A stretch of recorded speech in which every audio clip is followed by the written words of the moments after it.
Vamos a continuar. Quiero que me acompañen esta mañana a Hechos capítulo 13, versículo 41. Hechos 13 al 41. Fue donde dejamos la última vez y estamos en el contexto del primer viaje misionero de Pablo. ¿Sí? El primer viaje misionero de Pablo. Y me gustaría recordar un poquito de lo que ha pasado hasta acá, ¿sí? La última vez que estuvimos tratando este pasaje, estuvimos hablando un poquito de que Lucas, después de mencionar el señalamiento del Espíritu Santo sobre la vida de Pablo y de Bernabé y Pablo, lo que ocurrió inmediatamente después de eso fue empezar a narrar una situación de qué es lo que debe esperar un hombre que va a salir a la obra del ministerio, ¿no? Y lo que una persona debe esperar o la expectativa que debería generar a la hora de pensar en la obra debería ser esto: oposición, ¿no? Y estuvimos viendo las marcas y las características de la oposición que Bernabé y Pablo recibieron en ese primer tramo del viaje, estando en la isla de Creta, ¿sí? Estando en la isla de Creta. De Chipre, de la isla de Chipre. Estando ahí en esa isla, estuvieron en dos ciudades, Salamina, estuvieron en la ciudad de Pafos, y en esta última ciudad, en Pafos, vimos esta escena de Elimas, este engañador, este falso maestro, y vimos cómo la obra de Dios tiene que lidiar continuamente con este concepto de los falsos maestros, y cómo el enemigo está actuando, ¿cierto?, de manera intencional para frenar la obra, principalmente la obra de la predicación. Si hay algo que el enemigo quiere estorbar, va a ser la obra de la predicación. Otra de las cosas relevantes también que no debemos olvidar, que en los próximos capítulos yo te las voy a estar recordando una y otra vez, es el hecho de que en toda la historia del reino de Dios, en todas las expresiones del reino de Dios que vos encuentres, en ningún momento viste o vas a encontrar personas, antes de este momento, personas que salieron a extender el reino de Dios de manera intencional. Pues claramente entendemos que eso no quiere decir que la intención de Dios no era alcanzar al mundo para salvación. No estamos diciendo eso. En todos los tiempos, en todo momento, Dios ha querido salvar a toda la humanidad. Es decir, bueno, pero Felipe, entonces, ¿por qué en el Antiguo Testamento hay un claro énfasis en la salvación de Israel, en la salvación de Israel, en la salvación de Israel? Y es cierto, el personaje o la nación protagonista en el Antiguo Testamento es la nación de Israel. Pero eso no quiere decir que Dios solamente quería otorgar la salvación a la nación de Israel. Desde el primer momento que el Señor constituyó a la nación de Israel con Abraham, la promesa de salvación, la promesa que anticipaba que algo iba a hacer Dios para revertir la maldición del pecado, incluía la salvación de todo el mundo. Cuando Dios llamó a Abraham, le dijo que en Abraham, en su descendencia, iban a ser benditas todas las naciones de la tierra. Desde un primer momento, Dios declaró su intención, su corazón misionero, de que todas las personas de toda tribu, de toda nación, fuesen salvadas. Ahora, lo que ocurrió durante todo el Antiguo Testamento es que casi nadie prestó atención a todo esto, que era claramente la intención de Dios. Y los pocos esfuerzos misioneros que ves en el Antiguo Testamento nunca fueron por iniciativa de la nación de Israel, fueron iniciativa de Dios. Nunca la nación de Israel se organizó para alcanzar al mundo, para dar a conocer quién era el Dios verdadero. Nunca se organizó. Hace un año atrás, cuando estuvimos pasando por nuestro mes misionero, tomamos la historia de Jonás. ¿Te acordás de la historia de Jonás? Y una de las conclusiones a las que llegamos con la historia de Jonás es que la historia de Jonás nos enseñó que la historia de Jonás es una denuncia de parte de Dios a toda la nación de Israel, mostrando: yo quiero salvar al mundo. Y lo mostró tomando a un hombre cruel, con falta de compasión, desobediente e iracundo, para llevarlo y hacer el avivamiento más grande de toda la historia. Toda una nación, toda una ciudad convertida. Entonces Dios le va a gritar a su pueblo: quiero salvar al mundo. Entonces no debemos confundir el hecho de que Dios ha tenido esta intención siempre en su corazón, solamente que su pueblo siempre la desatendió. Y a lo largo de toda la historia nunca hubo un momento donde los integrantes o las personas que estaban componiendo el reino de Dios se organizaran para trabajar intencionalmente para alcanzar un mundo que se pierde. Recién a partir de Hechos capítulo 13. Todo lo que había ocurrido en términos de misiones hasta este momento había sido providencialmente llevado adelante por Dios. Y esto también, pero claramente lo vamos a ver acá, la iglesia organizándose en compañía de la guía del Espíritu para intencionalmente mandar personas para alcanzar un mundo que se pierde. Entonces, si nosotros vemos este texto a la luz del contexto de todas las Escrituras, la única diferencia que hallaríamos entre el Antiguo Testamento y el Nuevo Testamento es el medio por el cual Dios alcanza eso. El plan de Dios en toda la antigua dispensación era que las personas entraran al reino de Dios por medio de la nación de Israel. Entraba el concepto de los prosélitos. Ustedes conocen ese concepto. Un prosélito era una persona gentil que no pertenecía al pueblo de Dios, que no pertenecía a la nación de Israel. Pero esta persona reconocía que el Dios de Israel parecía ser el único Dios verdadero, y entonces esta persona se empezaba a afiliar con los judíos, empezaba a acercarse con los judíos, y la ley marcaba una serie de ceremonias de purificación. Los hombres debían circuncidarse para convertirse en prosélitos de la nación de Israel y por lo tanto ser parte del reino de Dios. Ahora, en nuestro tiempo, en el Nuevo Testamento, esto cambió. Ahora, Dios no va a salvar por medio de la nación de Israel, sino que va a salvar por medio de la obra del Espíritu Santo, y va a utilizar la iglesia como el instrumento y la predicación como la herramienta para llevar adelante la salvación de las personas.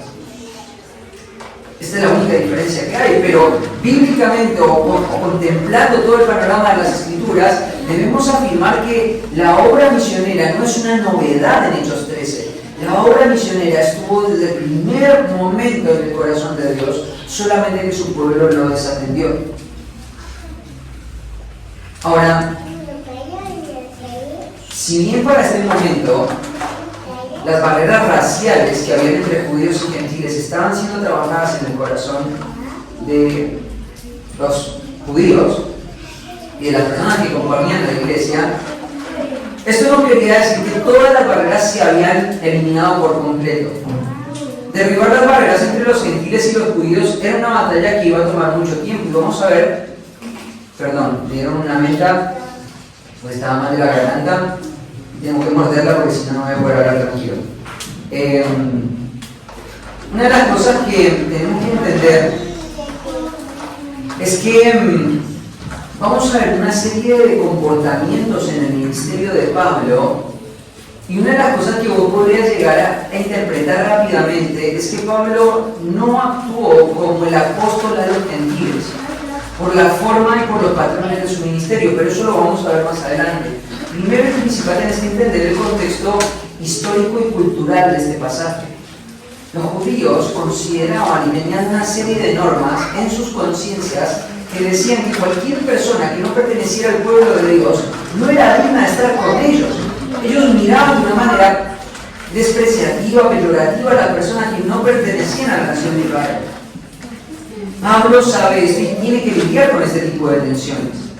Ahora, claramente una de las cosas que también Lucas va a hacer con este pasaje es explicar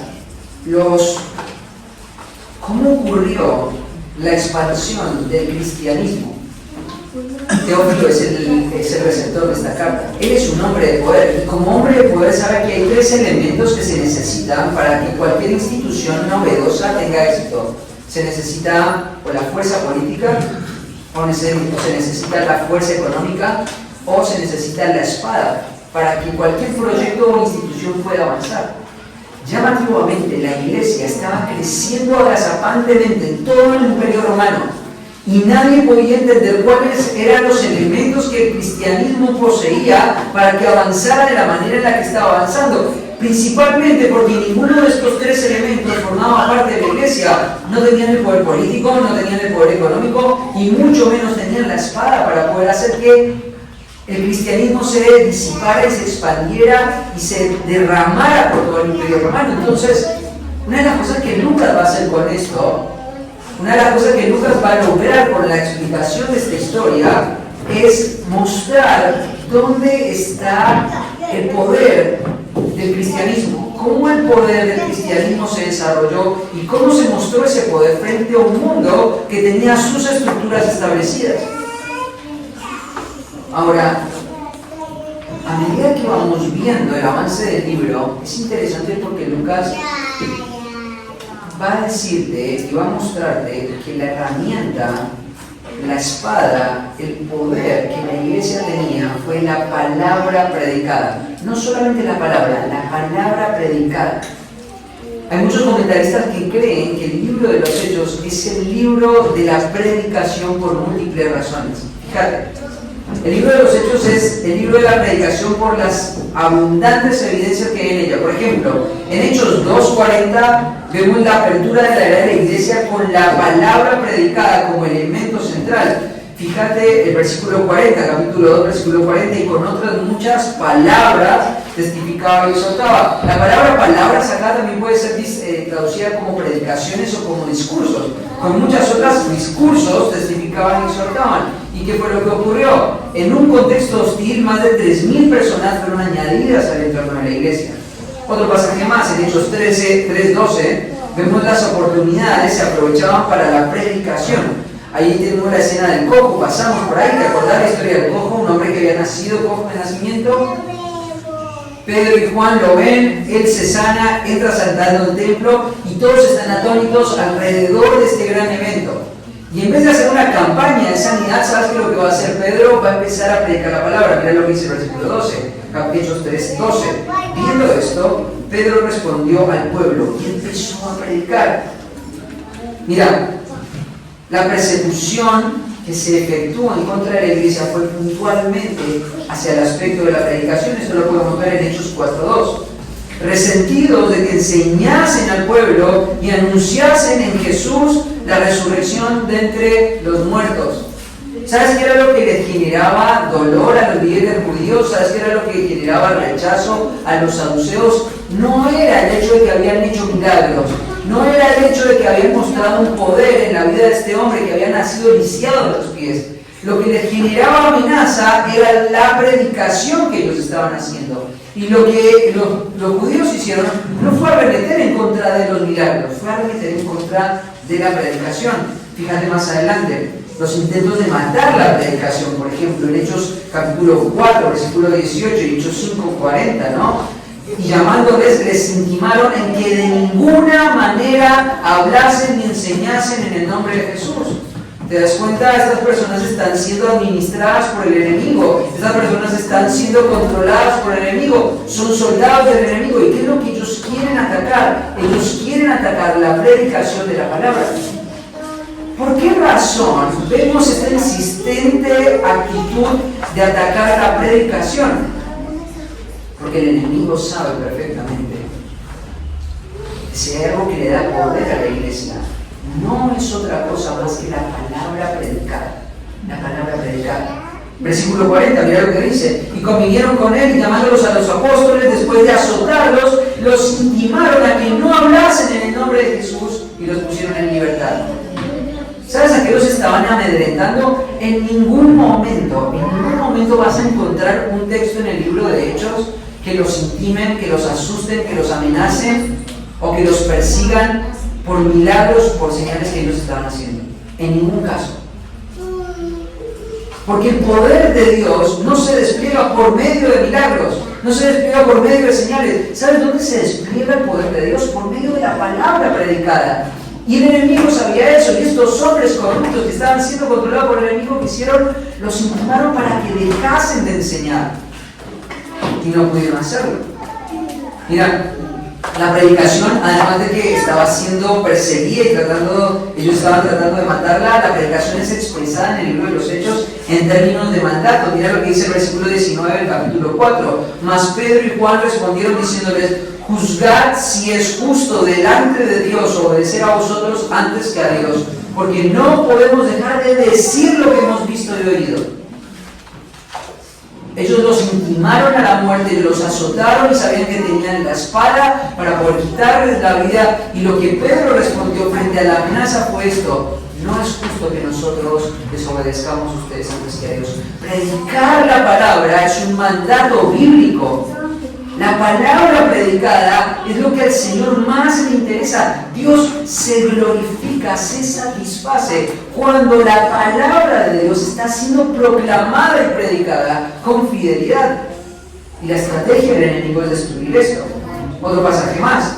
La predicación presentada como una prioridad frente a otras responsabilidades en Hechos 6:2. No es justo que nosotros dejemos la palabra de Dios para servir a las mesas. Este es un pasaje muy valioso para los pastores.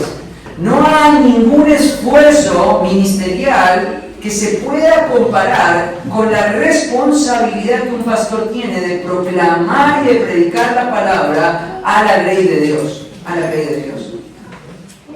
El enemigo trató de traer enemigos que persiguieran la predicación y trató de traer presiones para que la predicación no se efectuase y trató de traer distracciones para que los líderes no predicasen. Pero los líderes de la iglesia entendían esto: no es justo que desatendamos la predicación de la palabra por ningún otro esfuerzo ministerial. Mira lo que dice más adelante: la predicación como en la herramienta de genuino crecimiento. En Hechos 6:7 dice: y crecía la palabra del Señor. Esta expresión claramente está hablando de que la palabra del Señor no está hablando de textos físicos. Si vos estás pensando en eso, tenés una idea imprecisa de eso. Cuando está hablando de la palabra del Señor, está hablando del acto de la predicación. Crecían, se alentaban, se animaban. Más predicadores estaban saliendo del entorno de la iglesia. ¿Y qué es lo que pasa cuando hay más predicadores, más enseñadores en el entorno de la palabra, en el entorno de la iglesia? Y el número de los discípulos se multiplicaba grandemente en Jerusalén. También muchos de los sacerdotes obedecían a la fe. Siempre Lucas muestra la predicación vinculada con el aspecto de la efectividad de la iglesia. ¿Podemos hacer que las bancas de esta iglesia se llenen? Sí, podemos hacerlo.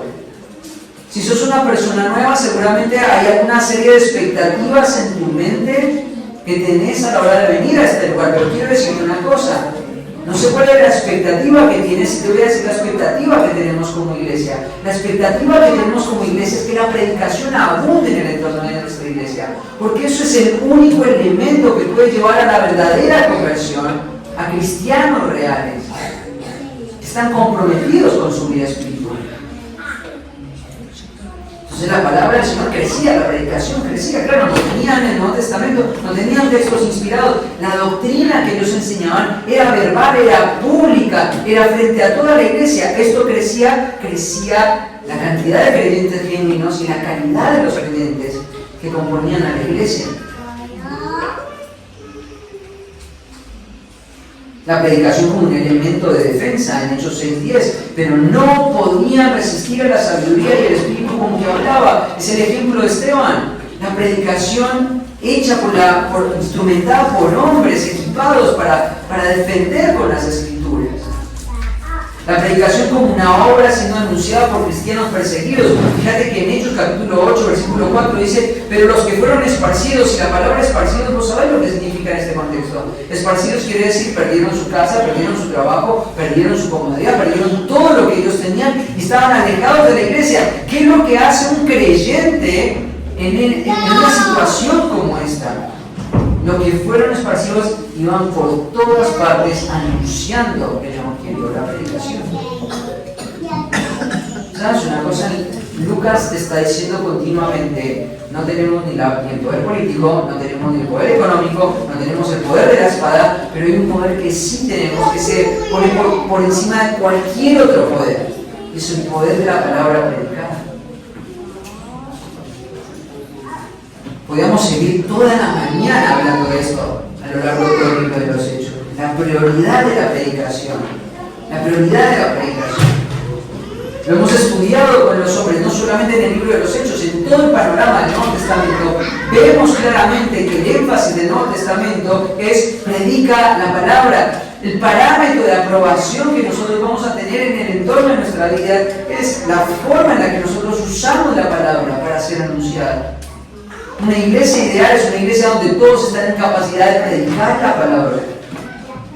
Predicar la palabra, predicar la palabra. Esta es la gran espada que la iglesia tiene.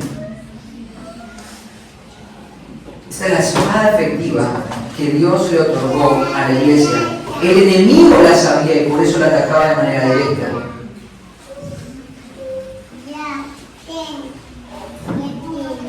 Ninguna fuerza política, ningún ejército, tampoco ningún emporio económico se pudo poner al poder de la predicación. Qué hermoso es pensar en esto hoy, saber que la iglesia cuenta con una herramienta, tiene un instrumento que nadie puede derrocar ni destruir. Pero además de entender el contexto y el flujo del pensamiento de cómo hemos llegado hasta acá, además de entender la forma en la que este pasaje se anexa con el resto de las escrituras o convive en el entorno del Nuevo Testamento, también es muy importante recordar, como todos los domingos lo hacemos, cuál es la intención de Lucas a la hora de comunicarnos esta historia con ese gran propósito que es poder producir un cristianismo preciso. Ahora, claramente, lo que Lucas quiere mostrarle a su audiencia es un cristianismo que es preciso, confía en la predicación de la palabra, pero además desarrolla un corazón compasivo hacia el mundo y está dispuesto a perder todo lo que sea necesario simplemente para que el reino de Dios avance. Y eso es lo que vamos a estar viendo en esta mañana. Así que vamos a leer desde el versículo 13 hasta el versículo 41 la palabra del Señor. Vamos a ir a Hechos, capítulo 13 al 41. Son varios versículos, así que vamos a prestar especial atención. Habiendo zarpado de Pafos, Pablo y sus compañeros arribaron a Perge de Pamfilia. Pero Juan, apartándose de ellos, volvió a Jerusalén. Ellos, pasando de Perge, llegaron a Antioquía de Pisidia y entraron en la sinagoga un día de reposo y se sentaron. Después de la lectura de la ley y de los profetas, los principales de la sinagoga mandaron a decirles: varones hermanos, si tenéis alguna palabra de exhortación para el pueblo, hablad. Entonces Pablo, levantándose, hecha señal de silencio con la mano, dijo: varones israelitas, y los que teméis a Dios, oíd. El Dios de este pueblo, de Israel, escogió a nuestros padres y enalteció al pueblo, siendo ellos extranjeros en tierra de Egipto, y con brazo levantado los sacó de ella, y por un tiempo como de 40 años los ocultó en el desierto. Y habiendo destruido 7 naciones en la tierra de Canaán, les dio en herencia su territorio. Después, como por 450 años, les dio jueces hasta el profeta Samuel. Luego pidieron rey, y Dios les dio a Saúl, hijo de Cis, varón de la tribu de Benjamín, por 40 años. Quitado este, les levantó por rey a David, de quien dio también testimonio diciendo: he hallado a David, hijo de Isaí, varón conforme a mi corazón, quien hará todo lo que yo quiero. De la descendencia de este, conforme a la promesa, Dios levantó a Jesús por Salvador a Israel. Antes de su venida predicó Juan el bautismo de arrepentimiento a todo el pueblo de Israel. Mas cuando Juan terminaba su carrera dijo: ¿quién pensáis que soy yo?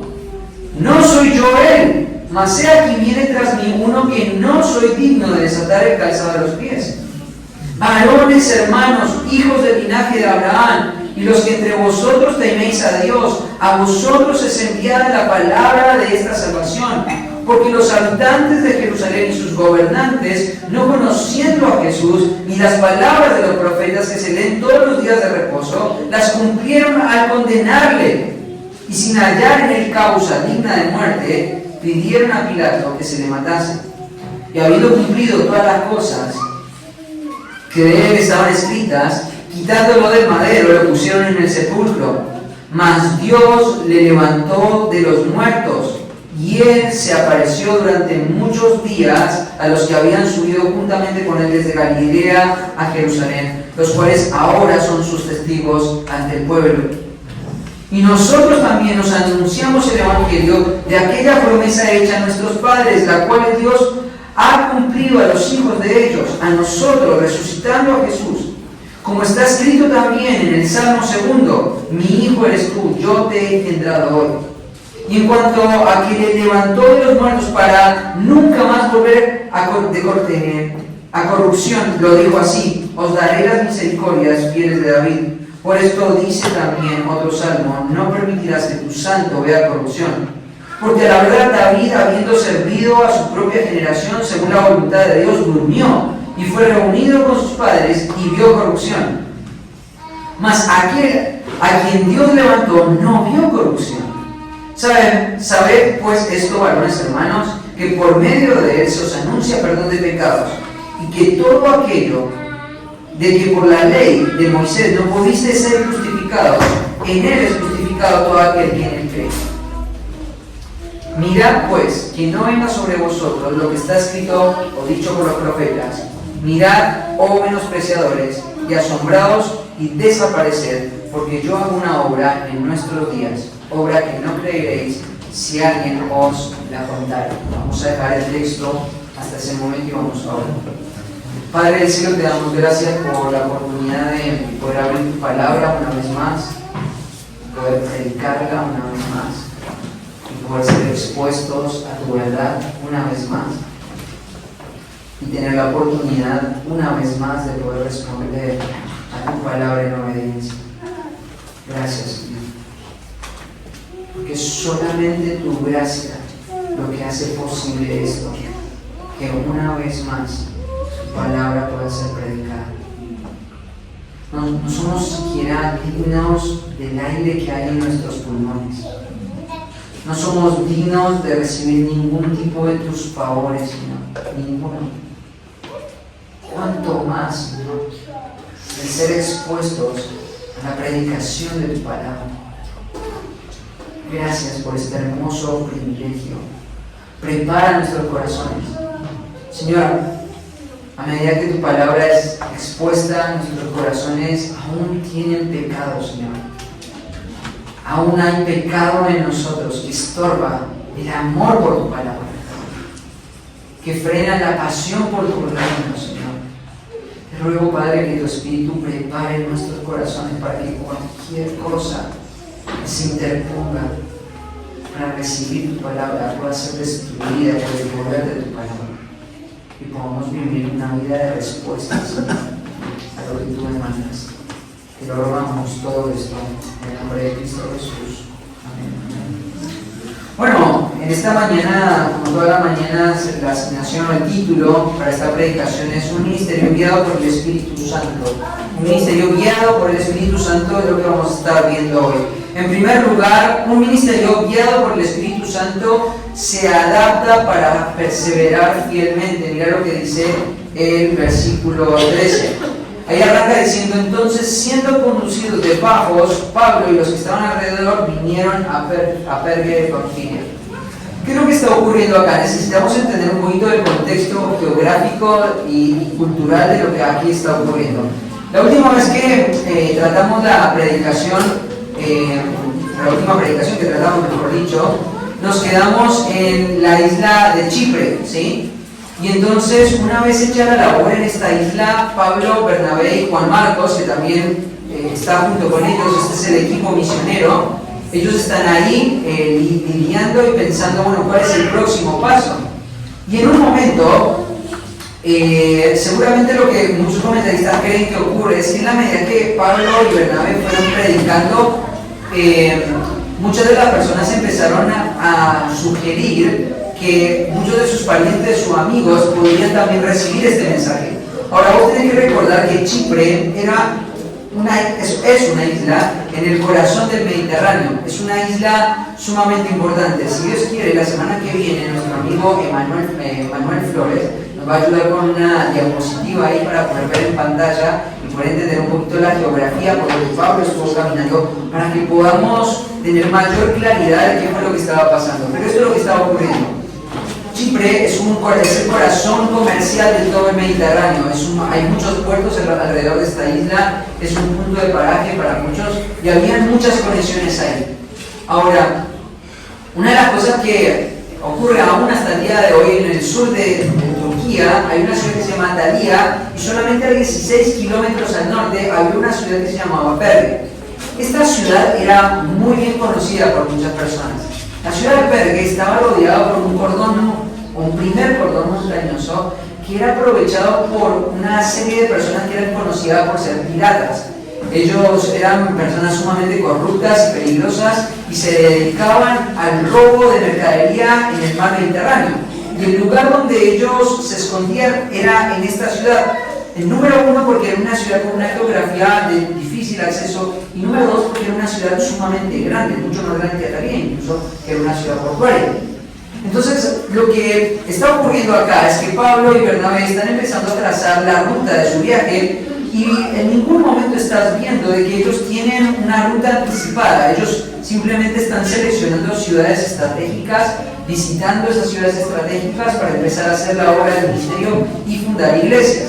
Ahora, cuando ellos están por salir de esta isla, por salir de Chipre, van a escoger un próximo lugar y el lugar que escogen es uno de los lugares más peligrosos de todo el imperio romano.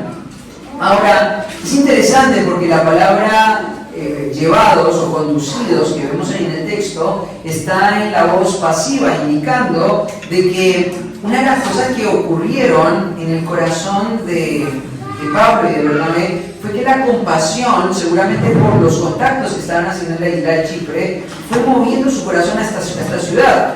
Claramente nadie iba a esta ciudad si no tenía un propósito definido, establecido.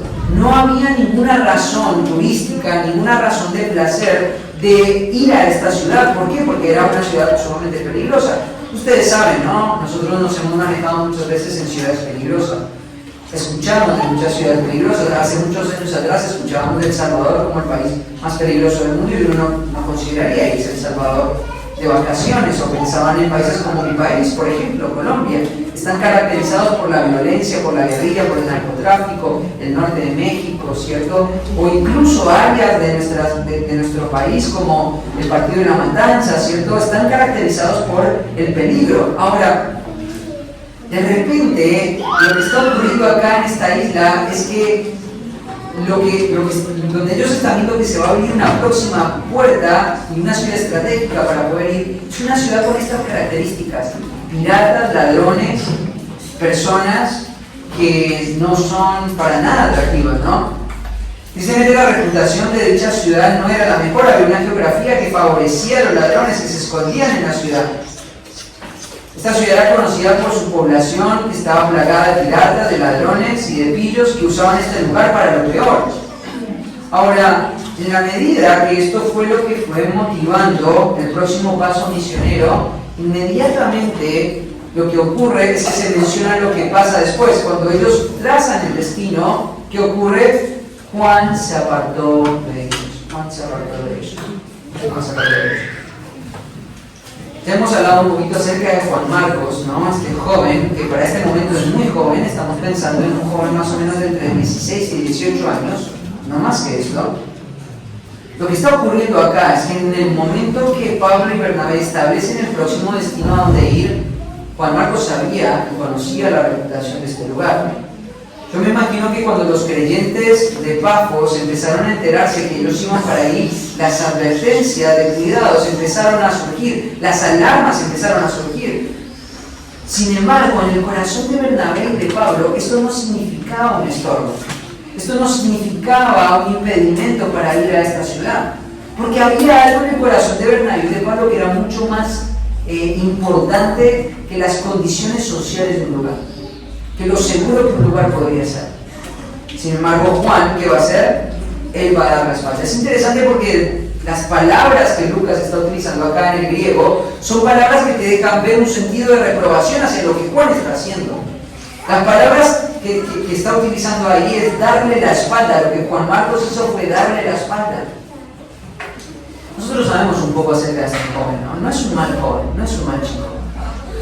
Si vos, por ejemplo, lees en Marcos capítulo 14, versículo 50, se te va a decir de que este joven era un joven apasionado por Cristo. Seguramente a la edad de 14, 15 años, criado en el entorno de una madre piadosa como María, él se entera de que en la noche hay mucho murmullo en la ciudad. Y fíjate lo que dice Marcos capítulo 14, versículo 50. Pero cierto joven le seguía cubierto el cuerpo con una sábana.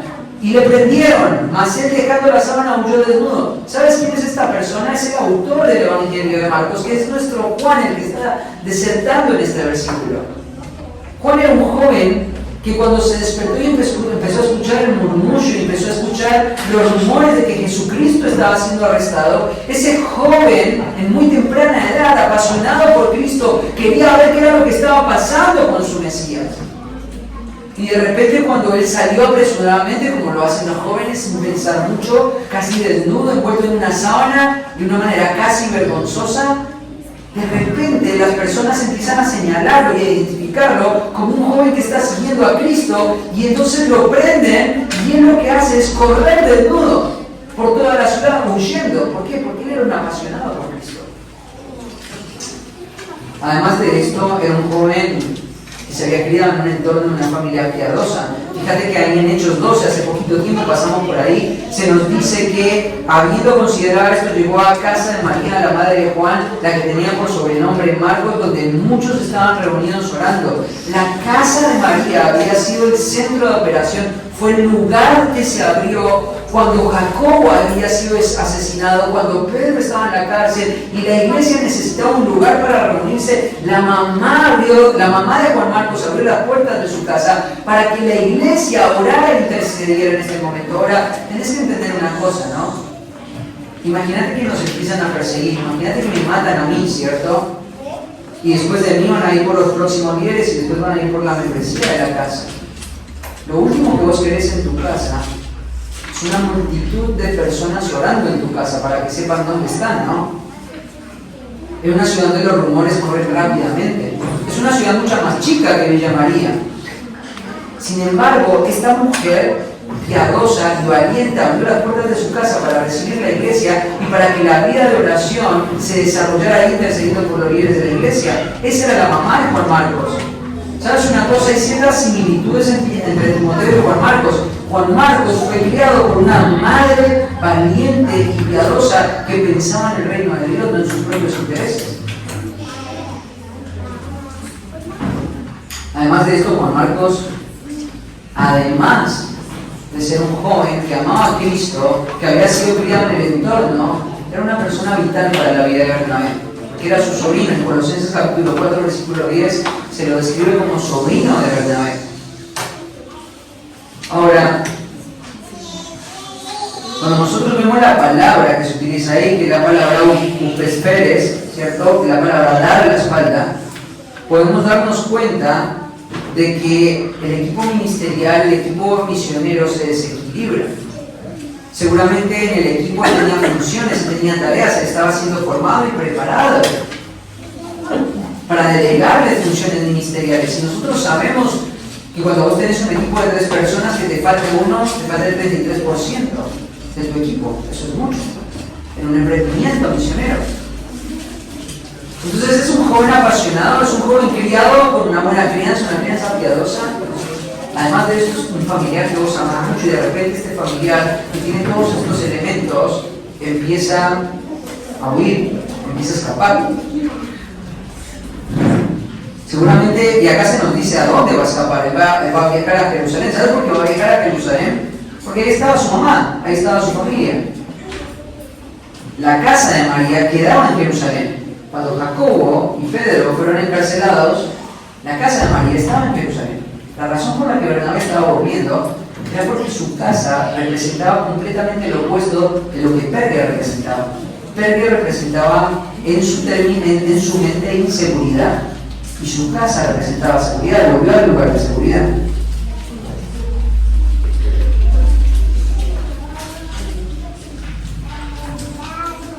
Claramente esto de que Juan Marcos se haya ido se corrobora como algo no correcto más adelante en el comienzo del segundo viaje misionero, cuando Pablo juzga que no es bueno que Juan Marcos venga al segundo viaje misionero.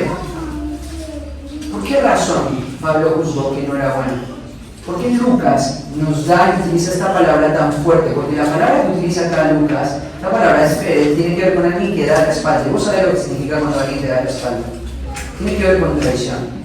Pero es un joven. Es un joven que es apasionado, que tiene ciertas actitudes impulsivas, pero es un joven y él ama al Señor. Sin duda lo ama. De una manera imperfecta. Pero ¿qué fue el error tan grave que Pablo encontró en Juan Marcos? Mirá, el problema que encontró Pablo en Juan Marcos fue que él se dejó controlar por el temor. ¿Sabes una cosa? El temor no es malo en sí mismo. El temor no es malo en sí mismo. La capacidad de tener temor es algo que nosotros hemos recibido de parte de Dios. El problema, el temor en sí mismo no tiene moralidad, ¿sí? Incluso en muchos casos el temor es un sistema de autopreservación o de defensa propia.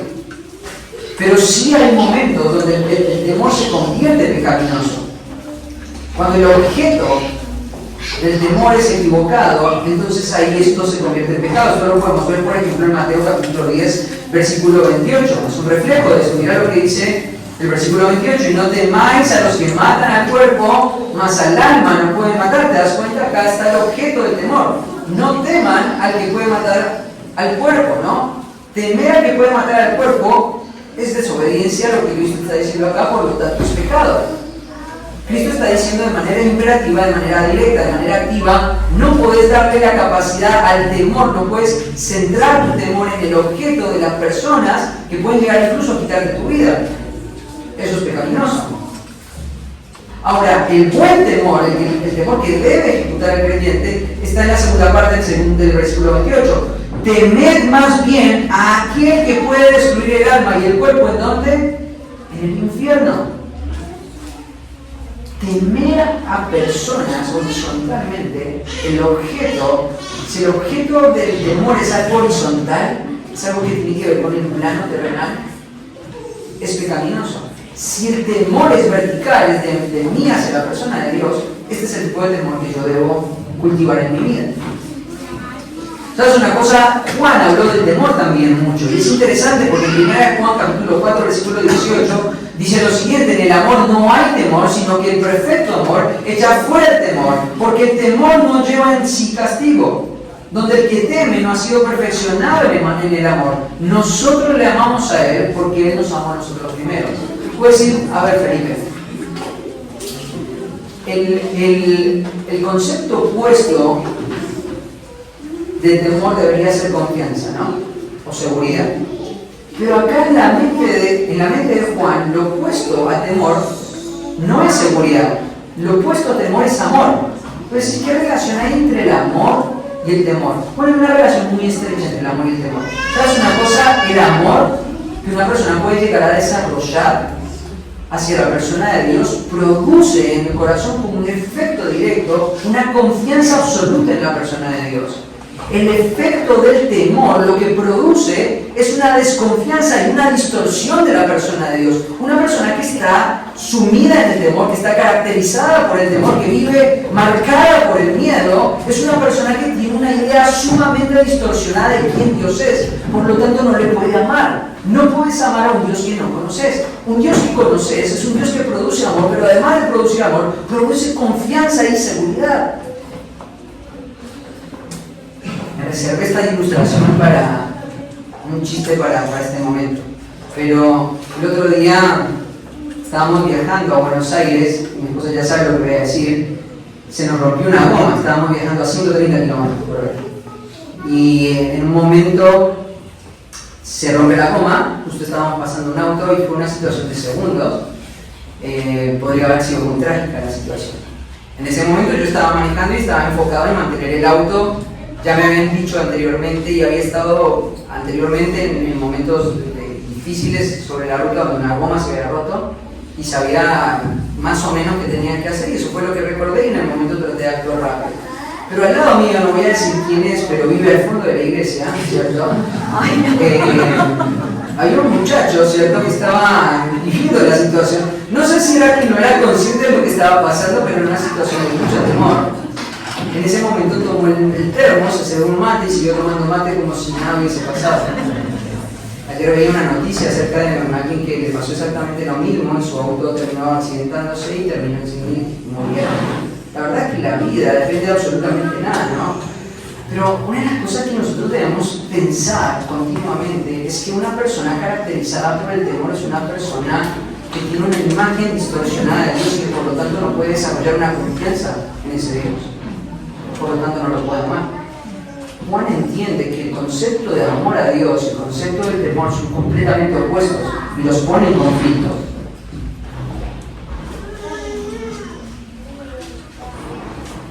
Además de esto, el temor ofende el carácter de Dios, le insulta porque el carácter de Dios es confiable, el carácter de Dios es sabio, el carácter de Dios es soberano, el carácter de Dios es todopoderoso, el carácter de Dios es todo conociente, es omnisciente. El temor es un atentado directo contra todos estos atributos de la persona de Dios. El temor es tan contrario y tan malo a la salvación que las Escrituras declaran que aquellos que están marcados por el temor, aquellos que están caracterizados por una vida de temor, se describen de una forma muy triste en el libro de Apocalipsis, capítulo 21, versículo 8. Mira, pero los cobardes e incrédulos, los abominables y homicidas, los fornicarios y hechiceros, los idólatras y todos los mentirosos tendrán su parte en el lago que arde con fuego y azufre, que es la muerte segunda. ¿Sabes una cosa? Una persona que está dominada por el temor no va a entrar al cielo.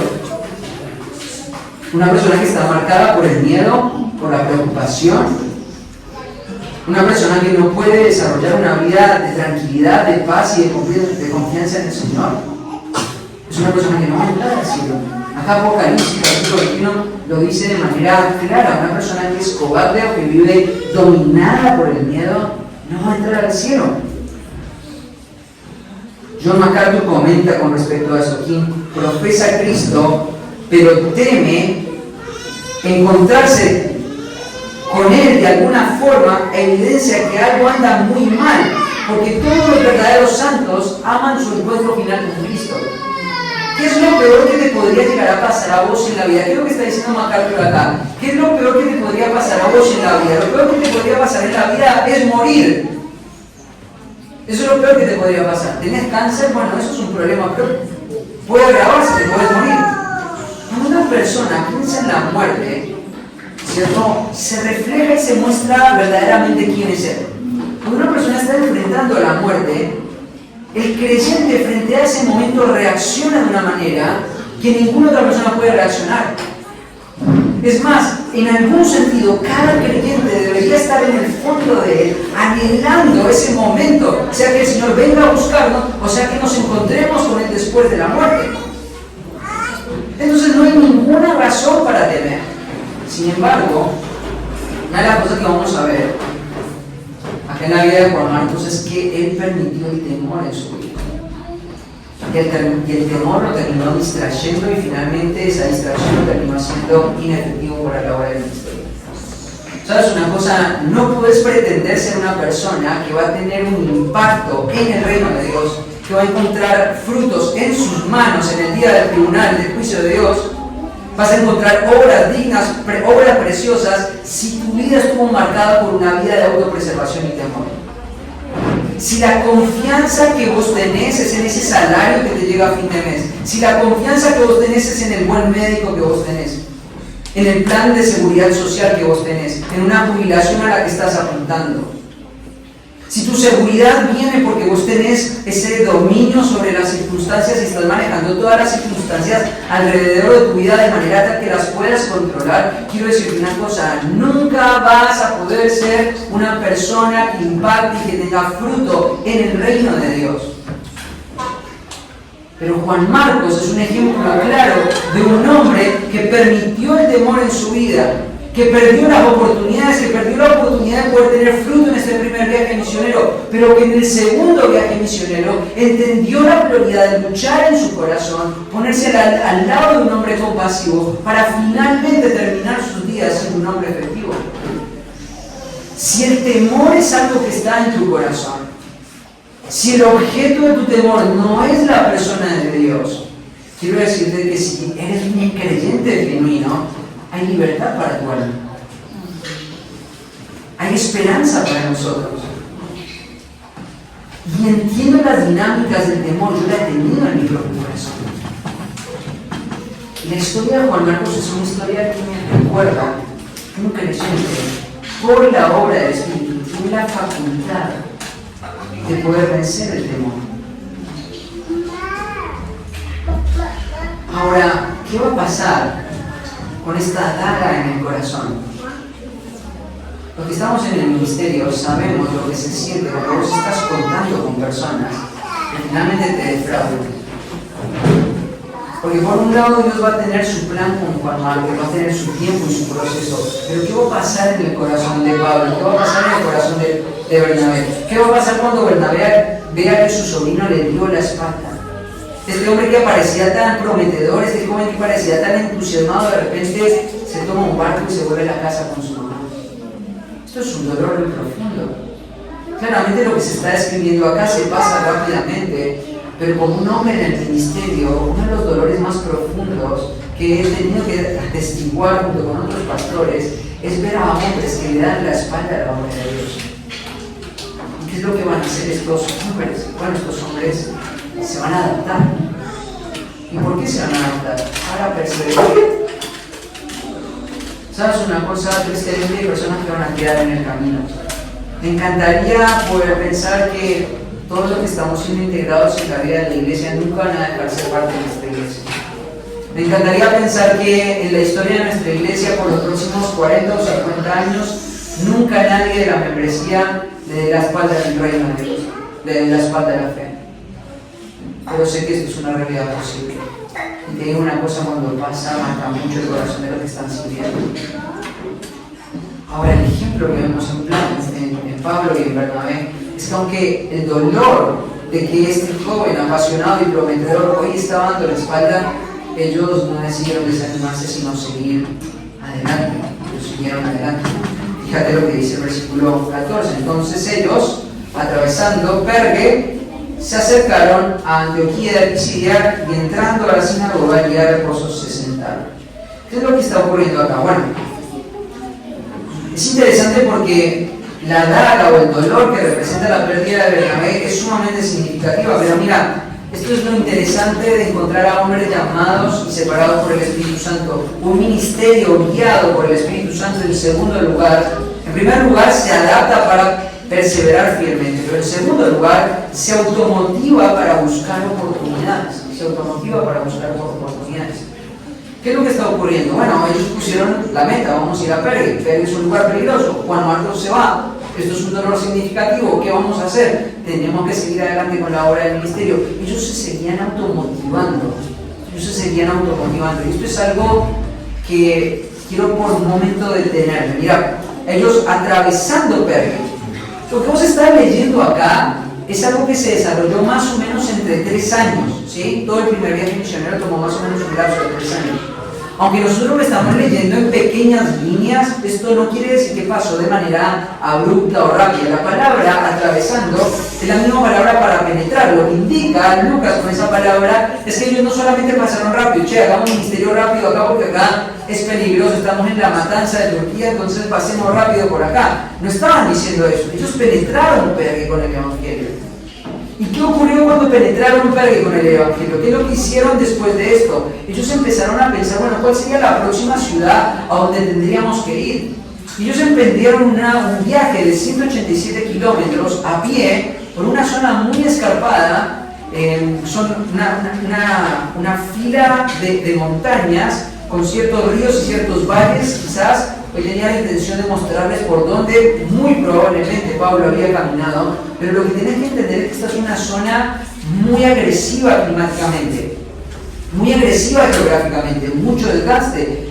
No menos de 3 días, posiblemente y seguramente fueron 5 días de viaje entre Perge y Antioquía. Ellos están pensando en la próxima ciudad y Antioquía es la próxima ciudad porque es la próxima ciudad en proximidad que hay para pensar en alcanzar. Antioquía era una colonia romana. Ahora, tanto Perge como Antioquía, como Iconio, como Listra, como Derbe, todas estas ciudades del primer viaje misionero, todas estas ciudades corresponden a las ciudades de la región de Galacia. Cuando vos tenés la carta a los Gálatas, lo que tenés que traer a tu mente son estas iglesias: Perge, Antioquía, Iconio, Derbe y Listra. ¿Sí? Son las ciudades que tenés que tener en cuenta. Ahora quiero que me acompañes al libro de Gálatas para entender un poquito más de lo que está pasando acá. Porque por un lado acaban de tener una pérdida significativa, pero acompáñame a Gálatas. No olviden que queda Gálatas en las escrituras. Gálatas. A ver si encuentro la cita.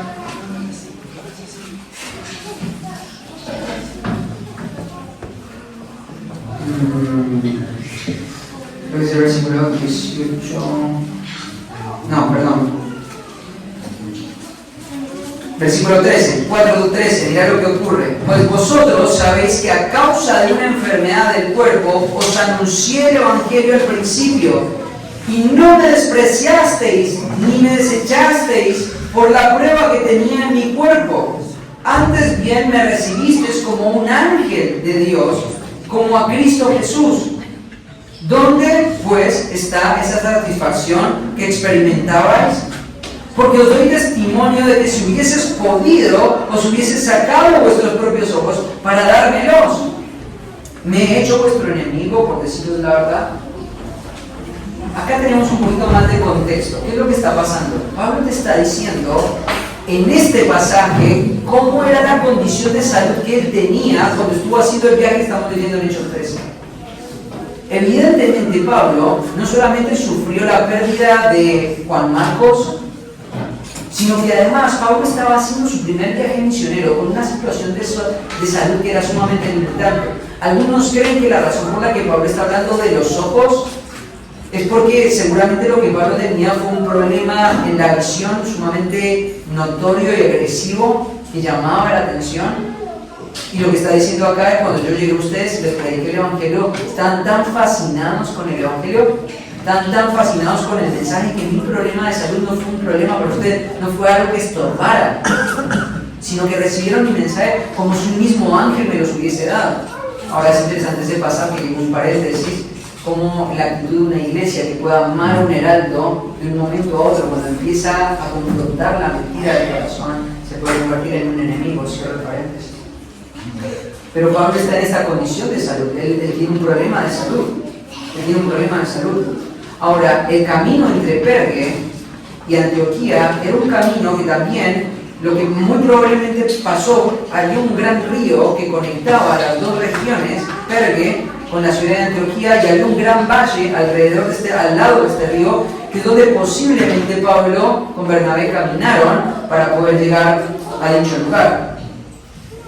Ahora, Perge ya era peligrosa, pero este camino de Perge a Antioquía era uno de los caminos más peligrosos que había para transitar en todo el Imperio Romano. Eran montañas escarpadas, era el único pequeño valle donde había muchos ladrones en este lugar. Mira, yo creo que parte de la experiencia que Pablo está mencionando en 2 Corintios capítulo 11, versículo 23 al 27, se describe en gran parte por esta parte del viaje. Son ministros de Cristo, dice Pablo en 2 Corintios 11, como si estuviera loco, habló. Yo más, en trabajos más abundantes, en azotes sin número, en cárceles más, en peligro de muerte muchas. De los judíos 5 veces he recibido 40 azotes menos 1. 3 veces he sido azotado con varas, 1 vez apedreado. Esto ocurrió en Galacia también, ahí en Iconio. 3 veces he padecido naufragio. Una noche y un día estaba como un náufrago en alta mar. En caminos muchas veces, en peligro de ríos, en peligro de ladrones, en peligro de los de mi nación, en peligro de los gentiles, peligros en la ciudad, peligros en el desierto, peligros en el mar, peligro de falsos hermanos, en trabajo y fatiga, en muchos desvelos, en hambre, en sed, en muchos ayunos, en frío y en desnudez. Y además de otras cosas, lo que sobre mí se agolpa cada día, la preocupación de todas las iglesias. ¿Qué es lo que hace que un hombre que tiene una enfermedad física, que un hombre que tiene que ir a una ciudad como Pergue, que tiene que atravesar un camino tan peligroso como el camino de Pergue en Turquía, se vea motivado para seguir adelante? Él no tiene jefe, él no tiene capitán, son solamente ellos dos avanzando. No tienen nadie en la vida, acá en la tierra, que les esté marcando a qué hora se tienen que levantar o cuáles son los próximos proyectos que tienen que hacer. Lo único que encontrás en estos hombres, ¿sabes qué es? Es automotivación. Algo que se han encargado de robarnos. Algo que el mundo está interesado en robar. ¿Sabes una cosa? Algo que a mí me preocupa en el corazón y me preocupa en el alma es ver a nuestros jóvenes en el sistema que hoy están inmersos, carentes de automotivación. ¿Sabes una cosa? Hablo de automotivación, pero las escrituras en Proverbios 6 hablan de la falta o la carencia de automotivación como pereza. Dicen, mira perezoso, hace una cosa, mira la hormiga, que no teniendo capitán, ni señor, ni rey, trabaja en el verano para el invierno. ¿Sabes cómo definen los proverbios la pereza? Como la falta o la carencia de automotivación. Estos hombres eran completamente lo contrario. Estás haciendo la obra, tu equipo se derrumba. Estás haciendo la obra, vas a un lugar difícil. Estás haciendo la obra, tu salud no te acompaña. Sin embargo, ninguno de estos factores detuvo a estos hombres para seguir haciendo la obra del ministerio. ¿Sabes por qué razón? Porque estaban siendo patrocinados, porque estaban siendo energizados, porque estaban siendo motivados por el poder del Espíritu Santo. Ellos habían sido señalados por el Señor. Hoy vivimos en una cultura de una seguridad tan falsa. Antes las sociedades, antes de la era moderna, estaban tan familiarizadas con la muerte.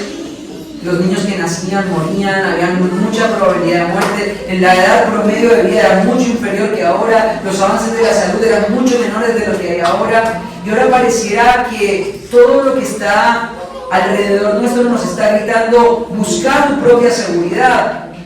Y eso ha atentado en la vida y en la conciencia y en el corazón de los creyentes para entender de que sus vidas son valiosas y se están quemando como la vida de estos dos hombres. Y yo me pregunto: ¿en qué se está quemando mi vida? ¿En qué se está gastando mi vida? ¿Qué es lo que le voy a presentar al Señor el día del tribunal? ¿Un recibo de sueldo jugoso? ¿La herencia que le dejé a mis hijos? ¿Es eso lo que le vamos a presentar al Señor?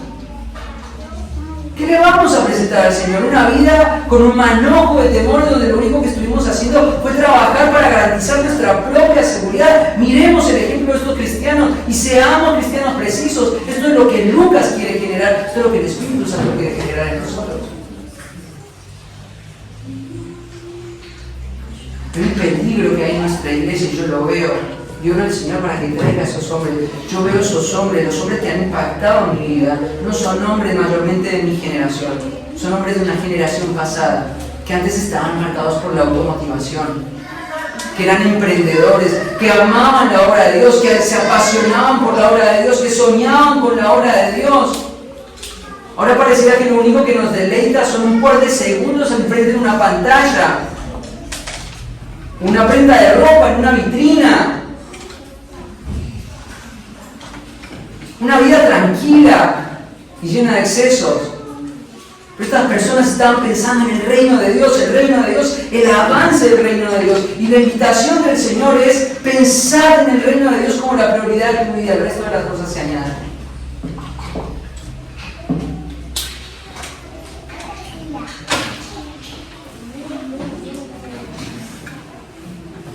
No hay tiempo para pensar.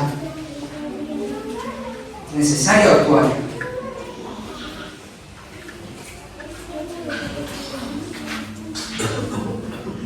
Necesario actuar. No tengo ni idea de qué hora es. 37. Tengo que terminar acá. En último lugar, un ministerio guiado por el Espíritu Santo se apoya en las Escrituras para transformar el corazón. Mira lo que dice más adelante en el versículo 15. Entonces, después de la lectura de la ley, los profetas enviaron a los principales de las sinagogas a ellos diciendo: varones hermanos, si hay algo en vosotros o palabras de ánimo al pueblo, díganlo. Y le digo mi propia traducción, perdón. Es interesante porque cuando ellos llegan a Antioquía de Pisidia, ellos empiezan a predicar en las sinagogas. Y no quiero que juzgues a Pablo por lo que él está haciendo. Entonces, una de las cosas que las personas se preguntan es por qué razón Pablo le está predicando a los judíos si él es el apóstol a los gentiles. Bueno, quiero decirte por qué razón. En Romanos capítulo 9 se nos dice que el corazón de Pablo tenía una pasión. Y la pasión, el impulso de su corazón era poder ver a los de su nación convertirse a los de Cristo. Romanos capítulo 9, Romanos capítulo 10, el anhelo de mi corazón, y el Señor lo sabe, yo mismo yo estaría dispuesto a ser anatema si mis parientes según la carne pudieran ser salvos. Esto era una pasión. Ahora, si Pablo arrancaba predicando a los gentiles, Pablo nunca iba a tener la oportunidad de predicarle a los judíos. Nunca. Entonces la razón por la que Pablo le predicó a los judíos no fue porque él estaba buscando un lugar donde se sintiera cómodo para hacerlo. Fue la estrategia ministerial para que él pudiera primero abordar a los judíos, porque sabía que una vez que le predicara a los gentiles la barrera se iba a levantar. Entonces fue una cuestión estratégica. Entonces ellos llegan justo a la ciudad el día de reposo y entran a las sinagogas. Es interesante porque las sinagogas eran casas de 2 pisos con una gran galería, con un gran pasillo alrededor. En la parte de abajo había un tribunal donde se guardaban todos los rollos de la ley y de los profetas, y arriba había una grada donde se sentaban todos los que eran los prosélitos, los que tenían, los que se estaban acercando a la nación de Israel, las mujeres y los niños. Y abajo solamente estaban los hombres que pertenecían a la nación de Israel. Y ahí se encuentra Bernabé y Pablo. Ahora, tenés que entender un poquito la estructura de lo que está pasando acá. Ya para este momento pasó de Shema, que era la proclamación abierta de la apertura de una ceremonia en la sinagoga. Ya había pasado la amida, que era el momento de oración colectiva y la alabanza. Ya había pasado la lectura de la Torá, ¿cierto? Ya había pasado la lectura de la Haftarah, que era la lectura de los profetas. Y ahora lo que estamos viendo acá es un momento que se llamaba el momento de la reflexión. El momento de la reflexión, después de haber leído la Torá y los profetas, esto era la estructura que tenía una reunión en una sinagoga. Ahí el líder de la sinagoga envía hombres a Pablo y a Bernabé para que si ellos tienen algo en nombre de Dios que lo digan. Y hay un imperativo ahí interesante que dice: díganlo. Ahora es interesante porque un ministerio guiado por el Espíritu Santo se apoya en las Escrituras para la transformación del corazón, ¿Sabes una cosa? Tengo que terminar rápidamente acá, tengo mucho más contenido para dar, pero hay algunas características de la predicación de Pablo. En primer lugar, Pablo no evitó la profundidad cuando predicaba evangelísticamente, sino que enseñaba doctrina. Del versículo 17 al 41 vamos a ver que una de las cosas que Pablo nos va a enseñar son conceptos como, por ejemplo, propósito, perder, justificación, creer, perecer, promesa, salvación, elección. Claramente lo que Pablo está dando en su enseñanza es un sermón teológico, algo que no caracteriza las predicaciones de nuestro tiempo en el siglo XXI. En segundo lugar, la predicación de Pablo no adaptó el mensaje del Evangelio a su época, sino que usó terminología escritural. En ningún momento vas a ver a Pablo tratando de utilizar palabras o conceptos que se utilizaban en la región. Todas las palabras que él utilizó y toda la terminología que él usó fue terminología que estaba en las Escrituras. En tercer lugar, Pablo no diluyó su mensaje de ninguna manera, se comprometió siempre en dar todo el mensaje de Dios. ¿Sí? En cuarto lugar, Pablo no tuvo temor de herir la susceptibilidad de nadie. Fíjate que ahí fue directo al punto y señaló la incredulidad, aunque esta venía de los grandes referentes de la nación de Israel. Muchos se podrían haber ofendido del mensaje de Pablo, pero Pablo sabía que sin la culpabilidad del pecado no se puede acudir verdaderamente a la salvación.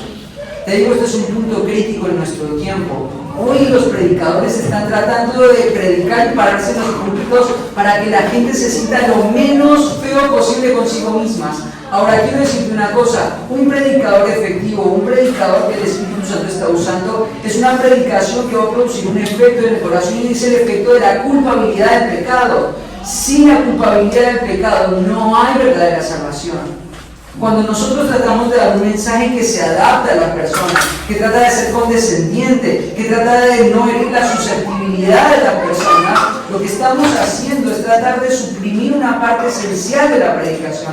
La predicación tiene que ser efectiva, tiene que ser punzante, tiene que apuntar al corazón y tiene que producir culpabilidad. Si no hay culpabilidad, ¿cómo vas a llegar hoy a tu casa a confesar el pecado que la palabra está exponiendo? Sin culpabilidad, ¿cómo se va a presentar tu necesidad de gracia? Sin culpabilidad, ¿cómo vas a darte cuenta de la necesidad de Dios y de la proximidad de Dios que tenés en tu corazón? La culpabilidad de la predicación es algo sumamente importante.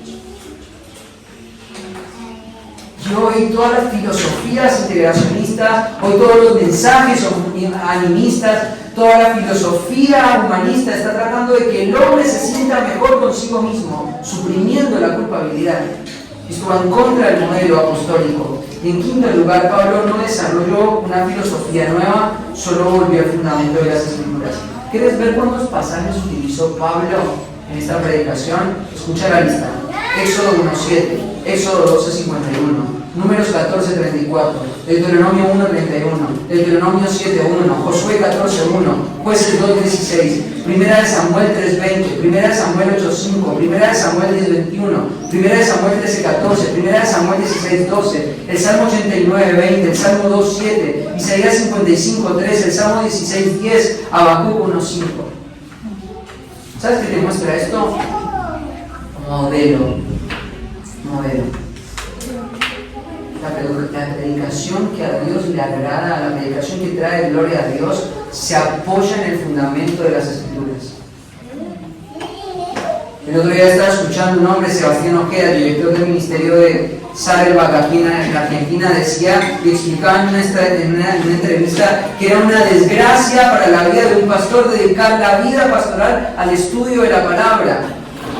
Escuché el otro día a un hombre llamado Dante Gebel que enseñaba que el uso de las Escrituras se ha convertido en bibliolatría y que debería ser suprimido en todas las iglesias.